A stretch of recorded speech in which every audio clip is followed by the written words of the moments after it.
Good morning, everyone. Today we have Dr. Peter Bongiorno to present our 115th Health and Nutrition, Food and Nutrition webinar.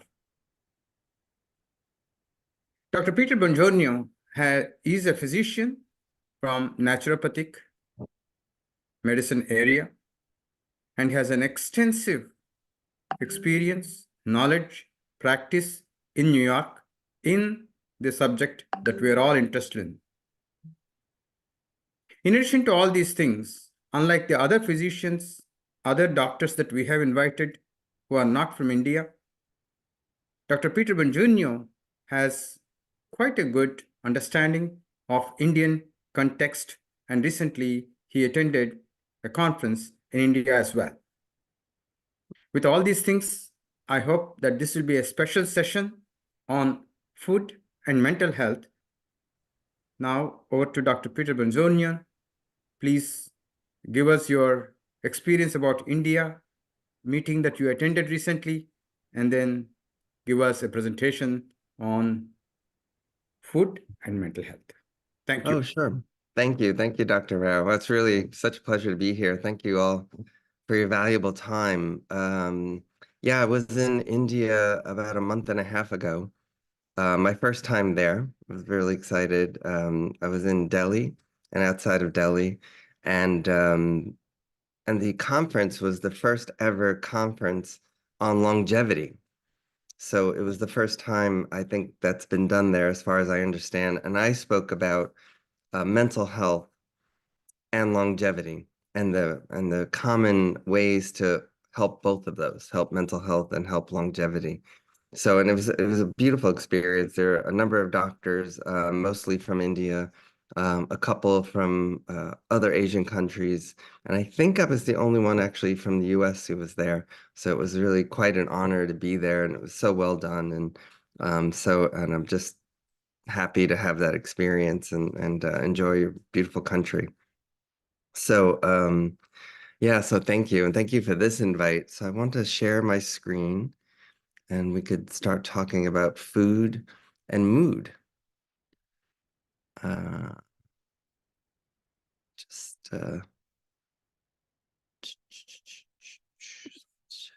Okay. All right. Can everyone see that screen? Yes, we can see. Now, and you can hear me okay? Great. Let me just minimize this. All right, very good. Okay. All right, so food and mood. So what we're going to talk about today, one, a little bit about mood statistics, two, the underlying causes of mood disturbance, three, how food can help mood, some of the top moodful foods, and then five, some foods to avoid. So just a little bit about mental health statistics. So mental health concerns have increased between 1990 and 2019. Now that was before COVID. So now we know that mental health issues have skyrocketed actually since then. So there was a huge increase going on between the 1990s and almost 2020 with so many more prescriptions and medications for mental health than ever before. And that was before COVID. And we're still kind of looking at the numbers and trying to understand how much more of an increase there is since then. About 14% of global deaths, about 8 million people a year, are due to mental problems. And 50% of all people are affected by mental health challenges during their lifetime. 1 in 5 adults in the US, which is almost 60 million people, and 1 in 7 people, about 200 million people in India, are affected by mental health disorders at a given time. So in both countries, it's clearly an issue. If you look at the ratios of people, it's actually more of an issue here in the United States. So, and one thing we know, for example, is that people who are depressed, they appear 4 years older. So there's a very clear association between mental health and longevity as well. So, so the question is, well, if you have a mental health issue, why not just take a drug? And the answer is, I think it's twofold. One, if it's really an urgent issue, and someone's at risk of hurting themselves or hurting somebody else, then sometimes drugs are necessary because drugs can really stop the symptoms and can help people feel better in most cases when it's very severe. And the research is clear about that in depression and anxiety. But the problem is most mental health issues are not that severe. And what we're seeing is by giving people drugs more often than is really needed, we're actually making the problem more difficult. And that's my opinion. And I think there's also a lot of research that supports that as well. When you look at depression medications, for example, in mild to moderate depression, which is the most likely reason someone will get prescribed an antidepressant, it only works slightly better than placebo. So maybe, the drugs work around 28 to 30% of the time, and placebo is about 25% of the time. So you can almost get as good an effect using a sugar pill as you can using a drug for depression. And there are so many natural ways to work with depression that are at least as good as the drug effects. So there's a lot of reasons in mild to moderate depression to not really use medication. Now, anxiety, the drugs work at a higher rate. But the problem with the anxiety drugs is that they tend to be very addictive and then they stop working over time. And then it makes it actually harder to treat people who have mood disorders like anxiety because they've been on drugs. And I see that all the time. I'll have patients who'll come in, they've been on an anxiety drug for years, and now they can't get off it because if they get off it, they feel worse, but they still don't feel good. So we have to have other solutions than just giving people more and more drugs. Now I'd like to talk about some of the underlying causes of mood disturbances. So when we think about mood disturbances, we think about the symptoms. Someone has anxiety, someone has depression, someone has bipolar disorder. But that's really just the tip of the iceberg. There's so much more going on. That's the reason why somebody has a symptom because, depression or anxiety, for example, doesn't tell you why somebody has that issue. So in fact, there's many, many reasons why people have it. And that's what we really want to look at. We want to look at what are the underlying causes. That's the question we need to ask. That's the question psychiatrists need to ask and therapists need to ask. So what are they? Poor sleep is a reason, lack of exercise, stress, poor nutrition, too much nutrition, blood sugar imbalance, imbalanced hormones is a reason. Mitochondrial problems, right? Mitochondria are the energy packs in our bodies, in all our cells that make energy. And when there's problems with those, that can be an issue. Things like toxins will cause problems. Too much sugar will cause problems. Inflammation will cause problems. Environmental toxicity, speaking of toxin, pollution, for an example, is a very strong reason why people can get mental health issues as well. And then finally, genetic predisposition can be an issue. So if a mental health issue runs in your family, there is more of a chance you can get it as well. But the genetic predisposition isn't very strong. It seems like all the other factors are much more involved in why we could have mood issues. And we see this all the time. We'll see families who come from other countries and they don't have mood disorders and they come to this country, for an example, and the mood disorders seem to go up significantly. So what we're going to talk about today has to do with nutrition and food. But I just want to remind us that there's a lot of other factors too that are also involved in why someone can have a mental health issue.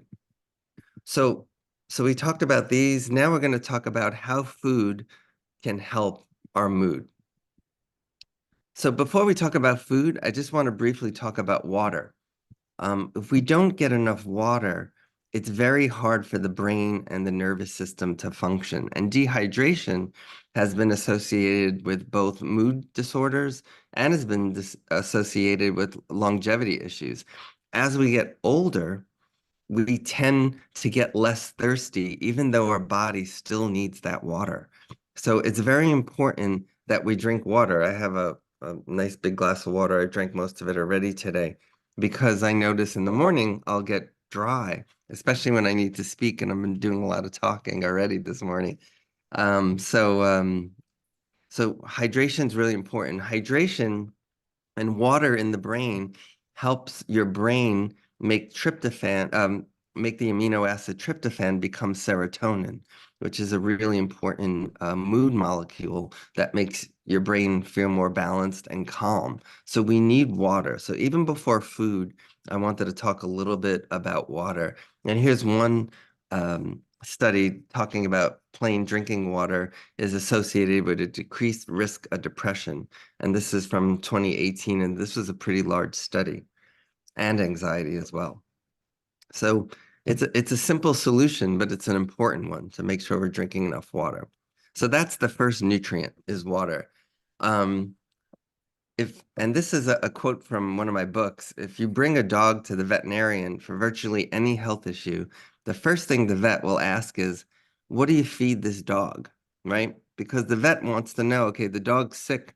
Let's find out what he's eating. Now, when you go to the doctor, it's not very often the doctor, you have a joint pain, the doctor will ask you, okay, tell me what your diet is. What do you eat for breakfast? What do you eat for lunch? What do you eat for dinner? But doctors should be asking this question because it's so vital to how we feel. So food, I don't know if anyone remembers these things, right? The one on the left is an IBM data card, and the one on the right are floppy disks. Now, we used to use these, and I remember using the floppy disks. I remember seeing the data cards when I first saw large computers in the late 80s. And we used to feed these things to computers, right? Because it had information that the computers would use. And if the information was good, then the computers would run properly.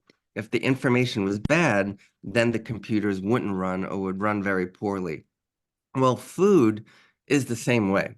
When we eat real food, when we eat good quality food, our bodies will run better. And when we eat junky food and processed foods, our bodies don't run so well. And one of the reasons for that is because good food accesses our genes and it turns good genes on, and good food turns bad genes off. And the opposite is true. When we eat poor quality and generally unhealthy food, the bad genes get turned on for things like cardiovascular disease and cancer, and the good genes get shut off. So foods deliver information to our body and our genes. It can promote health, or it can occur in genes that promote dysfunction. It can protect us against premature aging when we eat good food.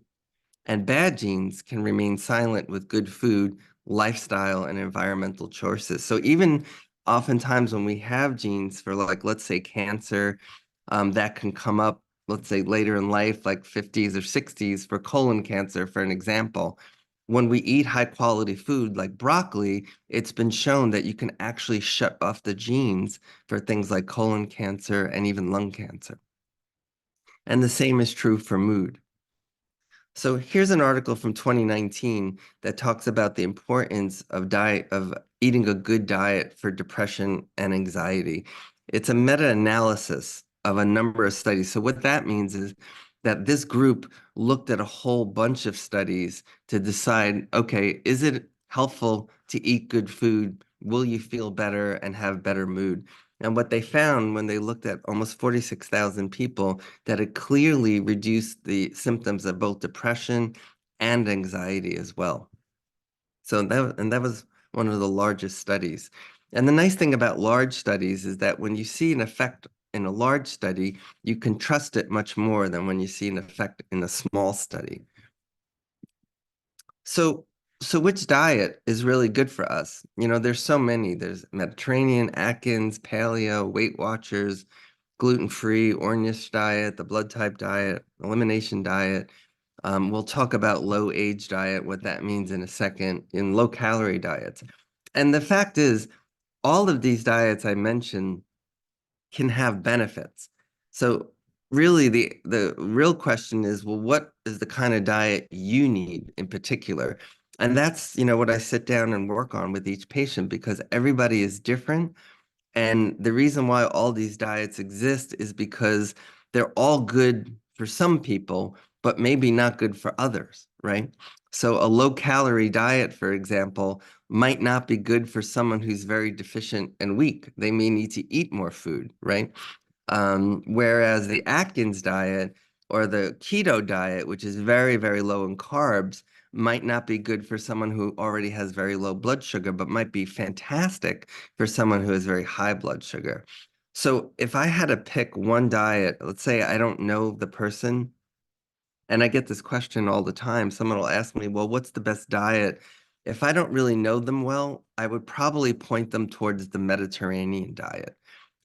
Overall, that seems to be the diet that has the most health benefits and is the most balanced. So it's much harder to get into trouble with the Mediterranean diet. And what is the Mediterranean diet?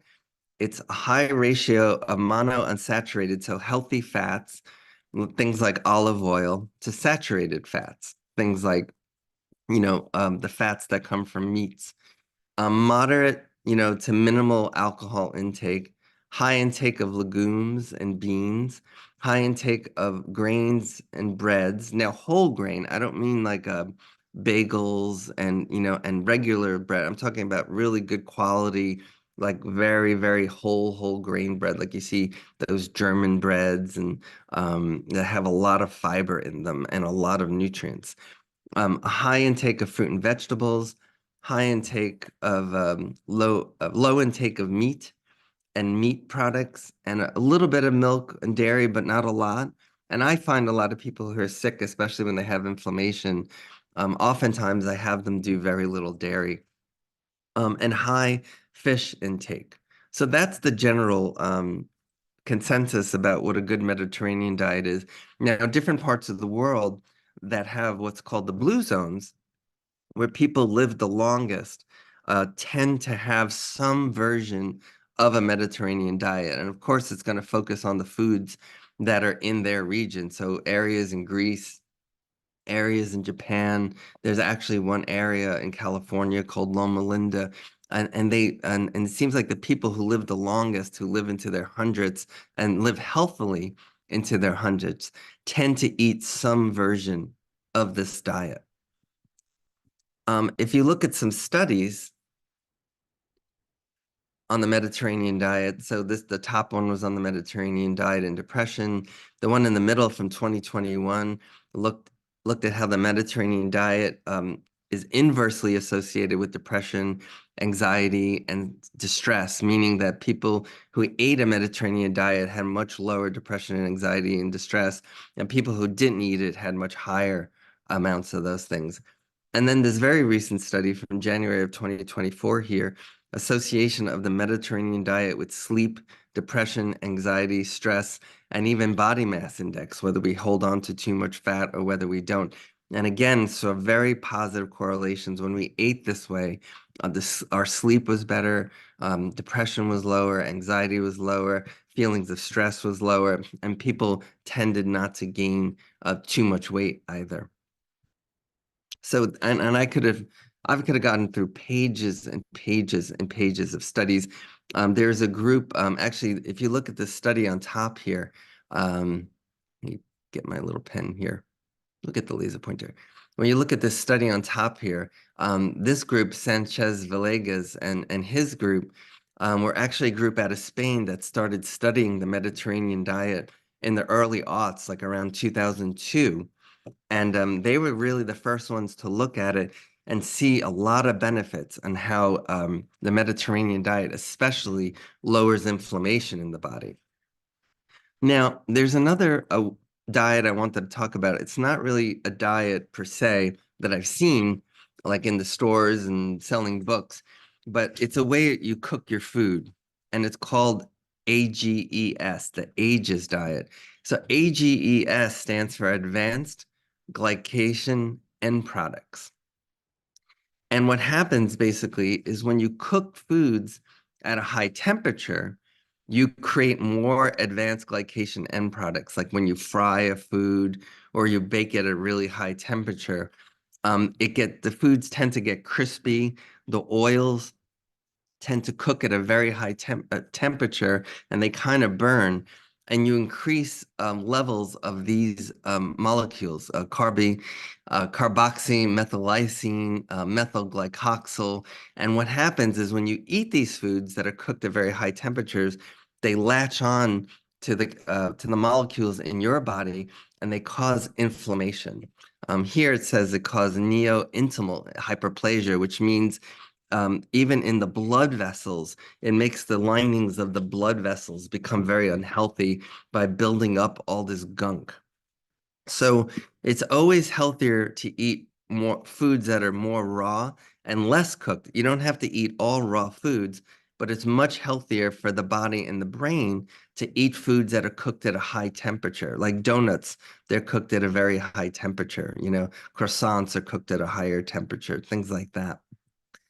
So when you look at trials, there was a couple of studies that came out. This one is from 2002. So we've been studying this a long time. And what they found with diabetics, people already had high blood sugar. What they put them on a low age diet, meaning they cooked the foods at a lower temperature. Even with the same number of calories, people's blood sugar improved and their inflammation levels went down. So they got so many benefits from not even eating less calories, but eating foods that were cooked at a lower temperature for less inflammation and better blood sugar control. Now, from a mood perspective, that's very important because inflammation and blood sugar imbalances are a prime reason why we have mood issues.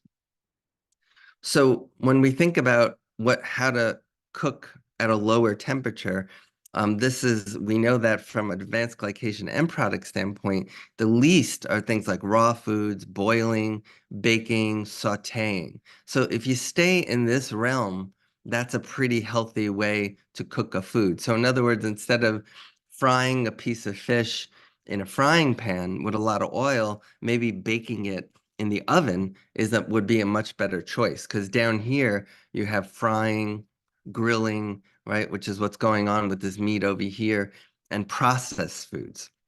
So processed foods seem to be the highest. So things that when you go to the supermarket and you buy things that are in boxes, those are all processed foods, and those have pretty high levels of advanced glycation end products.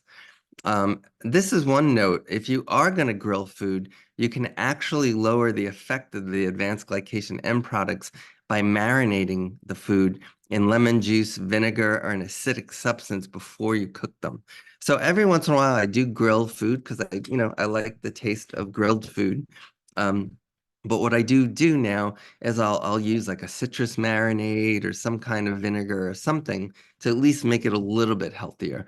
And if we don't have it too often, then it's not so bad. Okay, next one.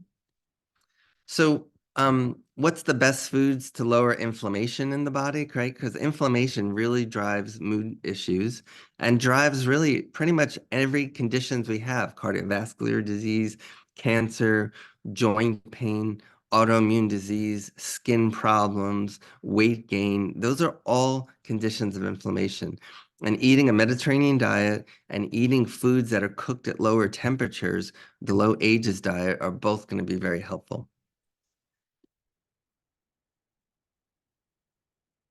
Okay, so I apologize. I just want to shut this off here. Okay. All right, next one. So we talked about statistics. We talked about the underlying causes of mood issues, how food can help mood. So let's talk about what the top mood foods are. So fishes and healthy oils. So eating fish moderately, like 2 to 3 times a week, was associated with lower depression odds. Also, other studies look at anxiety and clearly show lower rates of anxiety when we eat more fish. Now, the only issue with fish is that sometimes it can have high mercury. So you want to pick fishes that are low in mercury. Coffee, is coffee good for us? So they did a study, 10 years, 50,000 people, to look at what's the association between coffee and depression. And what they found is 2 to 3 cups a day, 15% decreased risk. 4 cups, 20% decreased risk. 8 cups, increased suicide risk. So what's good at lower amounts, not so good at higher amounts. So coffee can be good for someone who's depressed. I'm drinking some coffee right now.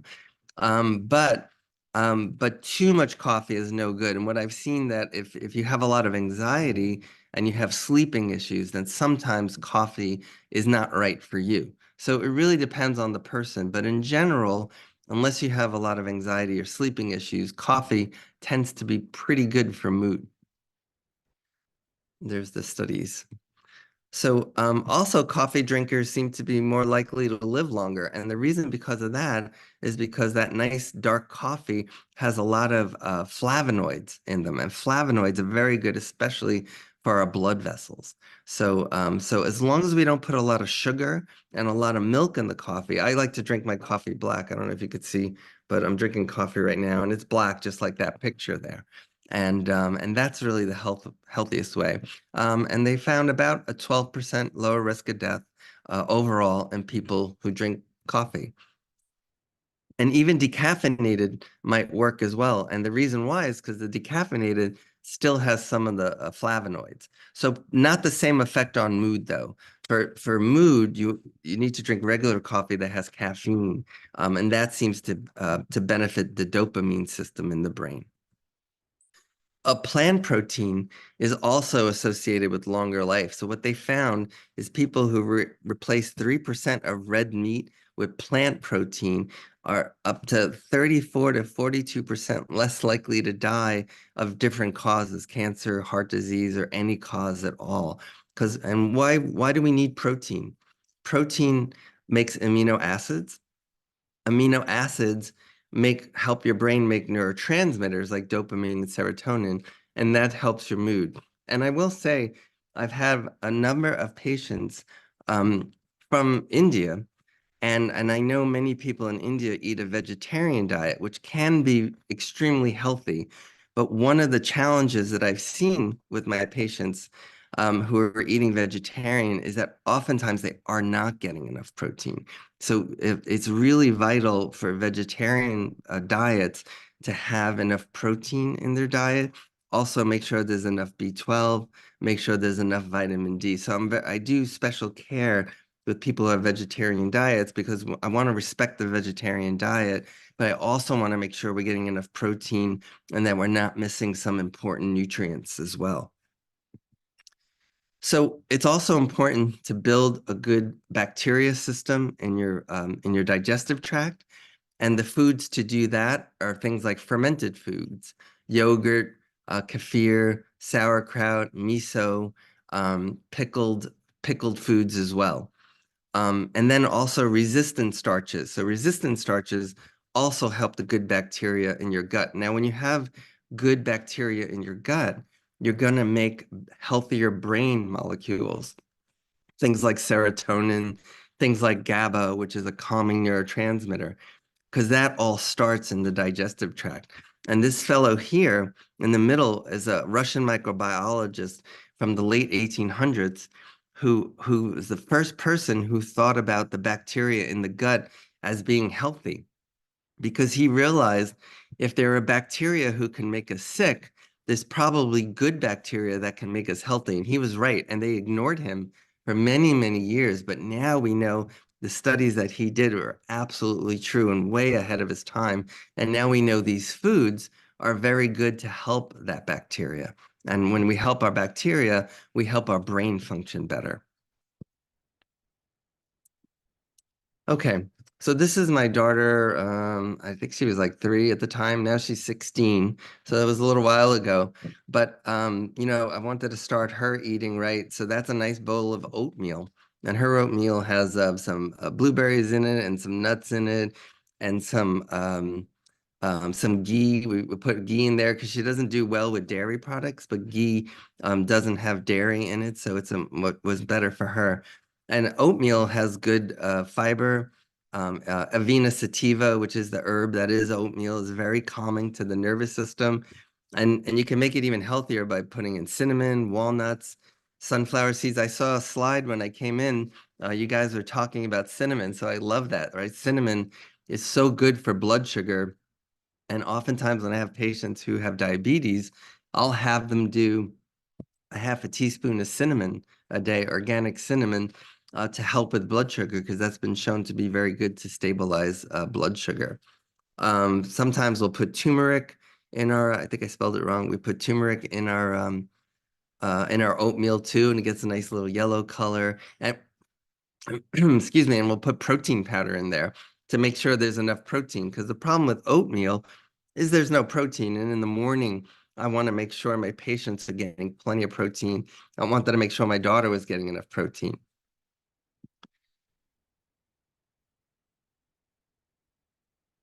Okay, so lentils, excellent source of folate, which there's a study out of Harvard which showed that about 40% of women who get depressed are actually deficient in folate. When I work with patients, I'll always check their folate levels, and I also check genes that are associated with proper folate processing, because sometimes you can have normal amounts of folate, but your body isn't good at processing it. And there's even a condition where people have antibodies to folate receptors, which is something we can check as well, but sometimes can also cause mood issues too. A cup of cooked lentils provides about 90% of the allowance of folic acid for the day. And lentils also contain protein and fiber, which are filling and help stabilize blood sugar. Lentils have also been shown to be very strongly correlated with a protective effect against breast cancer in women. So women who have had breast cancer have also shown to have lower rates of recurrence if they have lentils almost every day. Walnuts. So, walnuts are interesting in Chinese medicine. They would say that if there's a food that looks like a body part, it's probably good for that body part. And if you look at this walnut here, it looks like a brain, right? It looks like an actual brain. And the truth is, walnuts are actually quite good for the brain. They have omega-3 fatty acids, which are excellent for the brain. They have protein. So it's a really healthy brain and nervous system food, very good to lower inflammation as well because of those healthy fatty acids.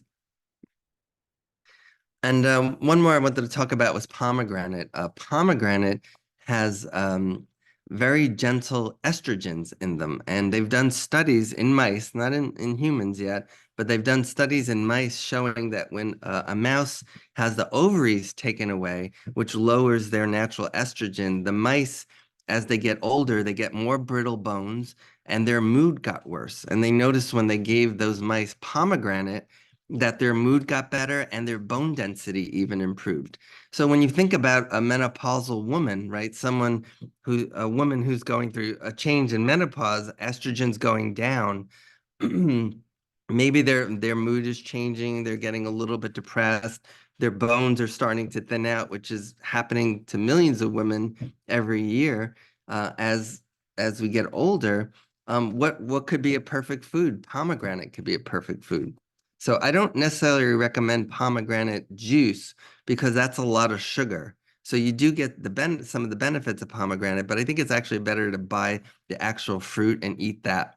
The only thing is when you take it apart, you got to be careful because it's very good at staining. I can't tell you how many white shirts I've ruined peeling pomegranates. So now I've learned to peel them underwater, and that seems to work better. So I took a picture of some of the things that are in my kitchen the last couple of days. So I put it together. I have there's dandelion. I had walnuts, blueberries. This is like an eggplant. There's octopus here. Octopus is actually one of the highest protein foods. Sardines, I love sardines, and sardines are so healthy for women. They have a lot of calcium, they have good omega fats, they're low in mercury. These are prunes, which are very high in flavonoids, a little bit of French wine every once in a while, not too much, maybe a little bit every other day. Mineral water, which has plenty of magnesium, a really good quality olive oil as well. Oh, and these are gigante beans, right? So here's some beans. So really good choices, and here's some parsley. Parsley is actually excellent for the kidneys and kidney function. Sometimes when I have patients who have kidney issues, I'll have them boil parsley and drink parsley tea every day. Organic though, of course. So these are just some of my favorites and just what I happen to have in the kitchen this week. And I do have a list actually that I give patients. If you like, you can email me and I'd be happy to send you this list. If you want to go shopping to shop for the Mediterranean diet, I have kind of a checklist of different things which are good for the Mediterranean diet. And keeping these in your kitchen and having different things every day, not eating the same thing, but eating different things, that'll get you moving towards the Mediterranean diet. So I like giving my patients this list because it gives them an idea. If they don't know exactly what to buy, here's a good place to start. So feel free to email me if that's something you'd like. Okay, so finally, I wanted to talk about foods to avoid. So Shakespeare said, things sweet to taste prove indigestion sour. So he is saying those things that taste really, really sweet are probably not really good for us in general. So, and he was right. Sugar is definitely not good for mood, and it's not good for our blood sugar. It raises insulin. Insulin raises inflammation in our body, and insulin also drives cancers and drives a lot of the issues that go on in our vessel linings that make us unhealthy as well. Here's a study from 2021 that looked at the eating of ultra-processed foods, and what they found is that people who ate ultra-processed foods, they had typically very adverse mental health symptoms. So what are ultra-processed foods? Honestly, it's most of the food that's sold in supermarkets. When you look at a supermarket, the majority of it is stuff in packages, and the majority of that are ultra-processed foods. They're industrial formulations of food substances, oils, sugars, starch, proteins, fats that contain little or no whole food and typically include flavorings, colorings, emulsifiers, and other cosmetic additives. And they're just not good for us. There's no nutritional value to these foods, even though they take up most of the supermarket. And when you want to get to the real food, you have to go to the side or the back. Like the eggs are way in the back, the meats are way in, the fish is way in the back, the vegetables are on one side, and all the kind of fake food takes up most of the supermarket in the middle because that's what they want us to buy. And why do they sell that food? They sell it, one, because it's addictive, right? So we keep rebuying it, like all the chips and stuff. And two, it's all preserved, so it sits on shelves, so you don't have to keep it cold. It's easier to keep on the shelf. It doesn't expire. So there's a higher rate of return when selling these ultra processed foods instead of selling real food. But what we know from the study is that people who eat ultra processed foods have more depression, more mentally unhealthy days, and more anxious days. The exact things that we're suffering from in this country. They call, in the United States, they call the standard American diet the SAD diet, SAD, Standard American Diet. And that's so appropriately named, I think. So the New York Post talked about eating too much junk food increases mental health crisis. And they reviewed a paper that was in the Journal of Affective Disorders. So I was actually pretty impressed because oftentimes the media doesn't talk about these things. So I was really happy to see that. And they found that people who ate ultra-processed food had increased odds of psychological distress. Let's see. Yeah, so it just goes through some of the statistics. And this was another study of over 23,000 people who are more vulnerable to experiencing psychological distress in the 15-year follow-up when they ate higher levels of ultra-processed foods. Gluten for some people, right? So gluten is a protein that comes from wheat. And we make bread, we make bagels, we make cakes, we make cookies out of gluten. You know, all of us are pretty much eating gluten every day. And when we eat a protein every day, we tend to get a little allergic to it, or at least sensitive to it, right? And what's been shown is that people who have celiac, which is allergy to gluten, or even people, there's a guy named Fasano who does studies in Italy on gluten sensitivity, meaning they don't have celiac, but what he notices is when they eat gluten foods, they still get raises in inflammation in their body, and those have been correlated with mood disorders, also eating disorders. I was having dinner with someone last night who told me her story. She's a doctor now, and she told me when she was younger, she had an eating disorder. Where she was obsessed about food. She had all this anxiety. She was losing weight to the point where her parents thought, you know, she might die from losing too much weight. And then finally, a doctor diagnosed her with celiac and realized she had to stop eating gluten. Now, it's hard when someone has an eating disorder to tell them not to eat something. But she said when she stopped eating it, her anxiety went away and her eating disorder went away because now she was able to absorb nutrients that she needed to make her brain healthy. So really interesting story. I just talked about it last night with someone, and I was thinking about this talk today.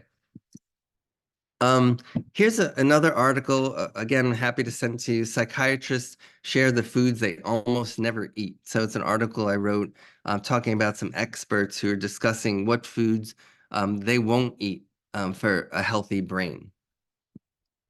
Okay, so in summary, we talked about a general mood plan, right? We talked about the things that really affect our mood, right? So what are the things that affect our mood? Good sleep, moving our bodies and exercising, getting into nature, working with animals. Animals are very calming for our mood. Psychotherapy, you know, if we need it, relaxation work, that could be yoga, meditation, acupuncture, depending on what works for you. Another five, there's two fives there. So five, the second five is hydration, drinking enough water. Number six, eating healthy foods, right? Which is what we talked about today. And number seven is getting the right supplements in. So maybe if you need certain vitamins, can be very helpful. If you have certain stressors, certain herbs can be very good. If you have hormonal imbalances, there are herbs that can be very good. So the supplements will depend on the person, right? But we don't want to just use supplements. We want to do supplements with a more complete mood plan. So this way we really heal the body properly. And then in summary, many factors can affect mood, right? We learned that foods can affect mood positively or negatively, that some foods are good for mood and others are not so good, and that there is a general plan, which I just shared on the last slide, for mood. And what I find is if I stick to that plan with patients and make it very specific and also use testing, right? Oftentimes I'll use blood tests, I'll use urine tests, I'll look at inflammation, I'll look at levels of nutrients, I'll look at thyroid function, hormone function, red blood cell levels, iron levels. And if I do all that and create a plan for each patient that's individualized for them, you can really see amazing differences in patients. Whereas maybe before, just taking a drug, you didn't really see those benefits. Okay, so these are my books. The book here is Put Anxiety Behind You, and this one is for depression. These are books that are more written for the public, and this one in the middle here is a book on anxiety and depression that I wrote for therapists and for psychiatrists. So it's a little more high level, has a lot more research. And then these are books that were translated, one into Chinese, one into Italian. And if I do have a newsletter that I try to send out every month. And if you're interested, feel free again to email me.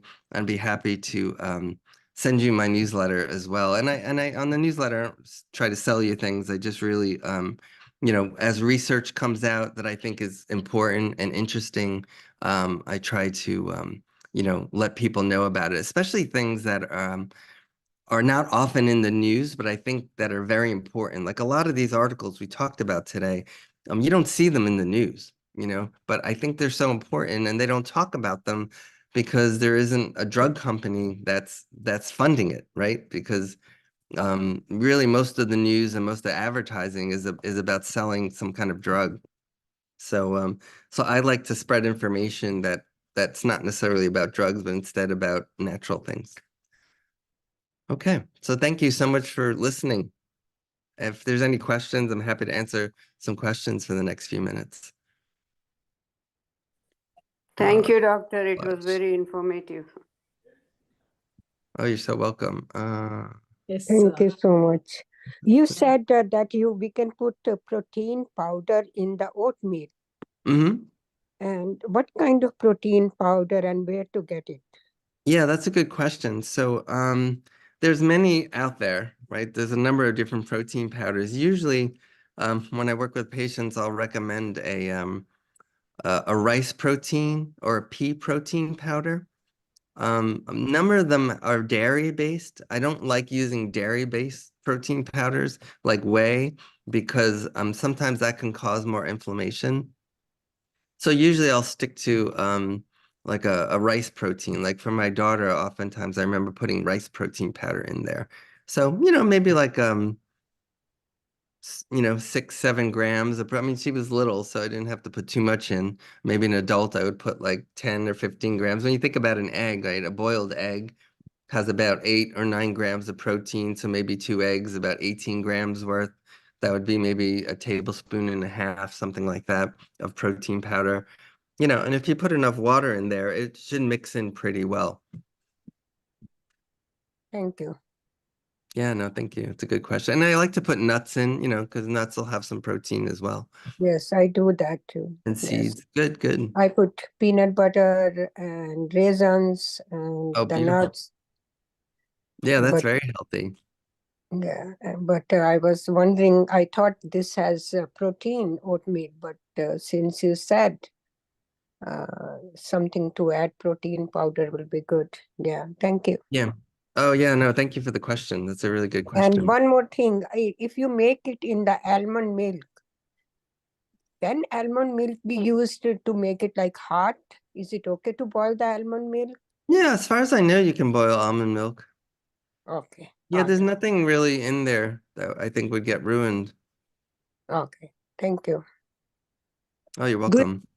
good morning, Patel. The lecture was nice, but all this thing has to be organic or is okay?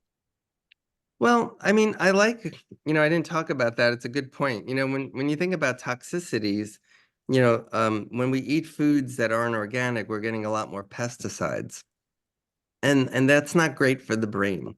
So, I would love to eat everything. Like this morning, even my coffee is organic. So for the most part, I try to eat organic things, but in this world, I don't think I can eat everything 100% organic. As you go out to eat or you go to a friend's house, not every. So what I try to do in my home is as much as possible eat organic.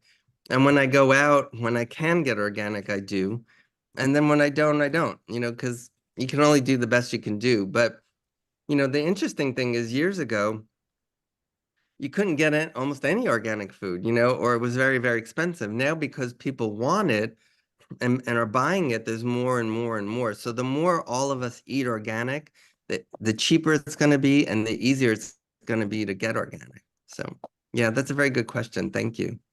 And I have a lot of gluten allergies and I have skin allergies. So I really watch for the food and try to avoid all the wheat products. And a lot of times sour thing bothers me, like tamarind, I can't take it. Right away, my parts of the body, I get things. And sometimes I have a skin disease. It flares up with the gluten. Oh, that's interesting.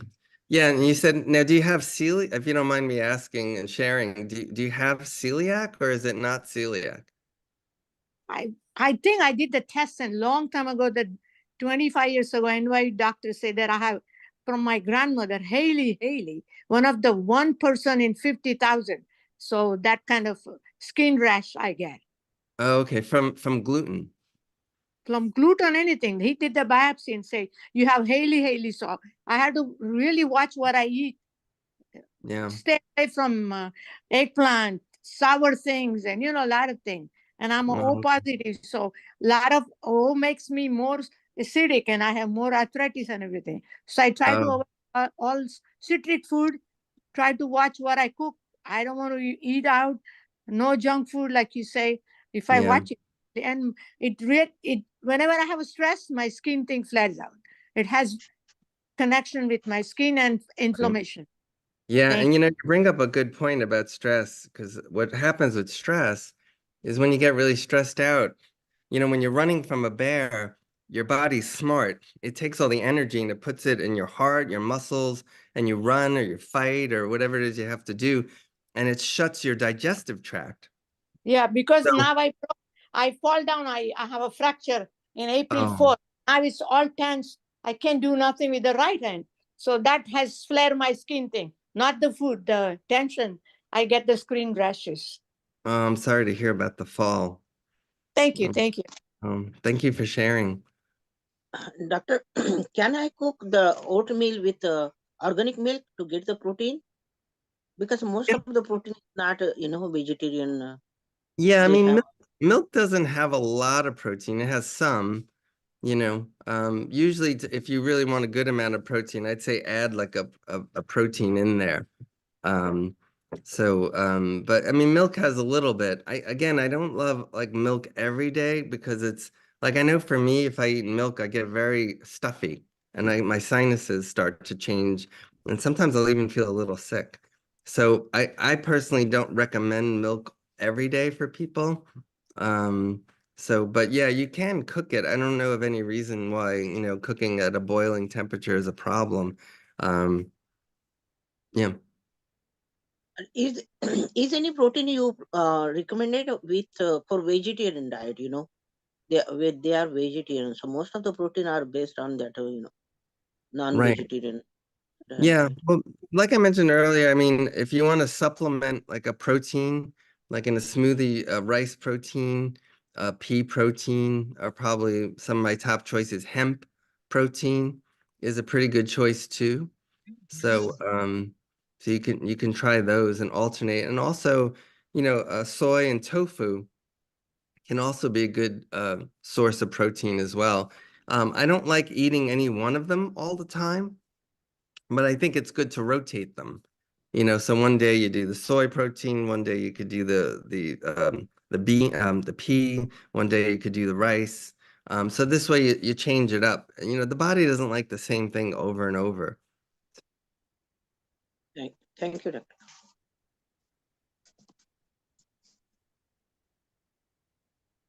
Any other thoughts or questions or anything you want to share? Anything you like to do for your mood that makes you feel better, either food or something else?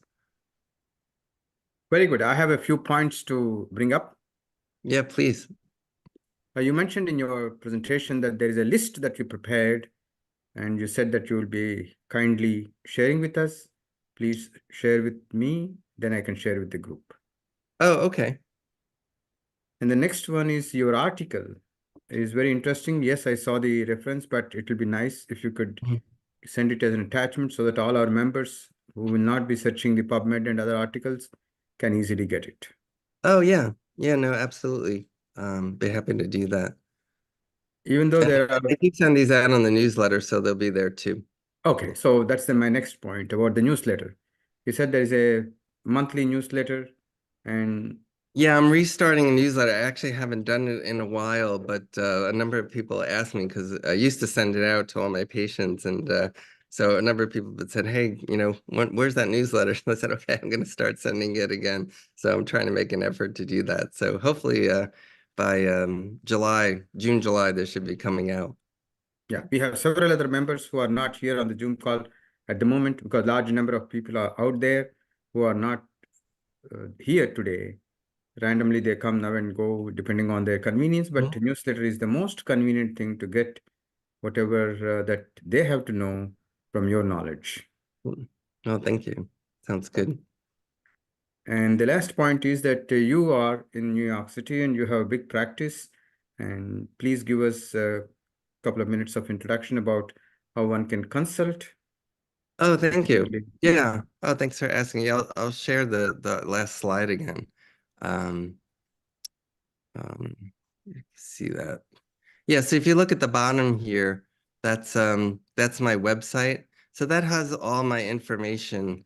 In fact, you know, so if it has the address, I have an office in New York City, in Midtown, very close to Penn Station. I also have an office in Long Island in Huntington. So depending on the day, I might be in one place or another. So so feel free, if you go to my website, you can get all my contact information there as well. Okay, shall I post your website in the group so that? Oh yeah, that would be great. Yeah, if you for want the to do group, that, so that thank they will you. be able to get it. And Yeah, and I can also give you my phone number. We actually recently switched phone numbers, so I need to look it up myself. Just give me 1 second. can you It's please put it in the chat? Oh yeah, I could do that. Yeah, let me do that. It's yeah, no, thank you so much for asking. It's yeah, you know, I mean, there's so many things we could do at home ourselves for good health, but obviously, you know, when there are, you know, things that people have concerns and they want more direct information, then it's good to go see somebody, you know, who can help direct you, whether it's somebody like myself or a functional medicine doctor or holistic doctor. I think that's always a good idea to have a regular doctor, you know, who does the regular medicine and the regular care, and then someone like me who does like this kind of thinking and this kind of work.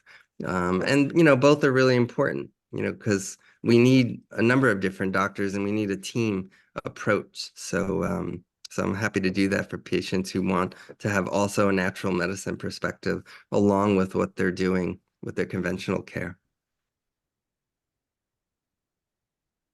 Doctor, if I drink the tea or coffee without milk, it gives me the acidity. So Oh, because the milk reduces the acidity? no, without milk, if I drink tea or coffee, that gives me the acidity. The acidity, yeah. So, you know, that's a good point too. There are packets that you can buy. They're natural, I think it's called I honestly have to look it up. It's I forget the name of them. They're potassium based. Potassium based. They're these little packets that you could put in the coffee. And it lowers the acidity. I'm looking for the name. I could probably send you the link for them. I can't find the name offhand, but I send a link to patients and they have and it's just a little bit of a powder. It's all natural, and I know it's a potassium based powder, and it lowers the acidity, so people who couldn't otherwise drink coffee can drink it. I apologize, I'm just blanking on the name. It has some clever name to it, and it works. So you can try that as well. But you know, the other thing I'd recommend is if coffee bothers you, then that might mean your stomach lining is a little on the thin side, you know? So I would also recommend, besides maybe getting that for the coffee, that you could also maybe start working on your stomach lining. Like things like aloe vera is very good for the stomach lining. A glutamine powder is very good for the stomach lining. There's a form of zinc called zinc carnosine that's also very good for the stomach lining. Because when somebody tells me regular coffee bothers their stomach, that lets me know that, okay, the stomach lining is a little thin and maybe already a little irritated, and that's why the coffee's bothering it. So it might be good to work with those things. Okra is excellent for the stomach lining. If you eat okra and cabbage every day, that can heal it too. And you might find that then the coffee won't bother you as much. But with milk, it doesn't bother me. With milk, Right, well, because the milk blocks the acid too. right. Right, so that's right. So you could block the acid Yeah. using that. It's called Coffee Tamer. I just remembered the name of it. It's called Coffee Tamer. I'll write it in the text. And you can use that, but what I'm saying is maybe, you know, checking in on your stomach lining might be good too. Because, you know, a lot of people could drink black coffee and it doesn't necessarily bother them. So it's just something to think about. And when I have burning sensation or acidity too much, and if I drink the milk, then I'm fine, you know. So Right. those who, you know, who doesn't have the allergy like with milk or something, Then they because from India, you know, those who are coming from India, they are habitual to drink the milk. Yes. Yes, I know. When I was So, there, I know there so was a they lot can of adjust milk very well with products. the milk, right? Yeah. Right. And, you And know, milk, another I know. What's that? I'm sorry. another I was telling you that, you know, you were talking about the another remedies to increase our mood, increase our good mood. If we are depressed, and Mhm. if I write something or sing song, then that gives me very good turn in the mood. Oh, that's good. Yeah, no, it's nice to hear, you know, everyone has things that Compared to work for other. them. So, good. So you have something that makes you happy, makes you feel better. Thank you, Doctor. That's Okay. good. Thank you so much. Thank you. Dr. Peter, I have Yeah. acidity problem. For me, milk, I never drink, and dairy products for me, it won't fit for my stomach. For that, anything else instead of milk or yogurt, what can I eat? For me, well, you know, now there's a lot of choices of non-dairy yogurts. So, there's cashew yogurt, there's almond yogurt, there's coconut yogurt. So there are other yogurt choices. As far as the milks go, there are plenty of milk choices, right? There's hemp milk, there's oat milk, there's almond milk, there's rice milk. So, you know, whether someone feels they taste as good as regular milk, cow's milk, I'm not so sure, but there are now, you know, there are other choices. Even cheeses now. There's a company called Kite Hill that makes a pretty good natural cheese that's made out of almonds. So those are things you can try, and see if you like them. Oh, thank you, Doctor. Thank you. Thank you, Dr. Peter, coming to India Home and educating our seniors. It's so good to see some doctor recommending more, I mean, promoting more on health, not on the medicine. It's we are glad to have you here. Thank you so Oh, much. for thank coming you. to India Oh Home. man, what a pleasure. Yeah, I mean, you know, look, medicine has its place, but unfortunately, I think it's so overused and we don't always focus on getting the body healthy. You know, my parents, my father's 90 and my mother is 86. And you know, and I see the benefits of modern medicine, but I also see a lot of times when they kind of fall down and they look at my parents as and they say, oh, you know, well, they're just older, so they're going to feel that way. And I feel no, you know, if you're breathing and you want to do things in your life, it doesn't matter what your age is. We have to figure out, well, what's the underlying issue and what can we do to help? You know, so that's you know, so I have a good experience with my parents. My dad actually, when he was in his early 70s, he was a bricklayer from Sicily, and he worked very hard his whole life, and he ate a lot of pasta and a lot of bread. And then when he retired, he stopped working. His blood sugar went up because a lot of people in my family get diabetes. And that was he was 74. And now he's 90 and he doesn't have diabetes anymore. He's maybe early pre-diabetic, but you know, but he does a lot of things still. I told him, you got to go back to work. You got to keep working and moving your body, and you know, and he's as strong as ever. I wouldn't try to fight him. I would lose. So and you know, and that's what it is. We got to keep, you know, doing as much as we can and take care of our bodies. So yeah, so thank you for having me. Thank you so much. Such a inspiration to see you guys here and talking about all these good things. So thank you. Thank you so much. Thank you for so much, sharing. Yeah, you Doctor. know, like you know your Yeah. body and you go with your body. Yeah, thank you so much. Yeah, Absolutely. that's something.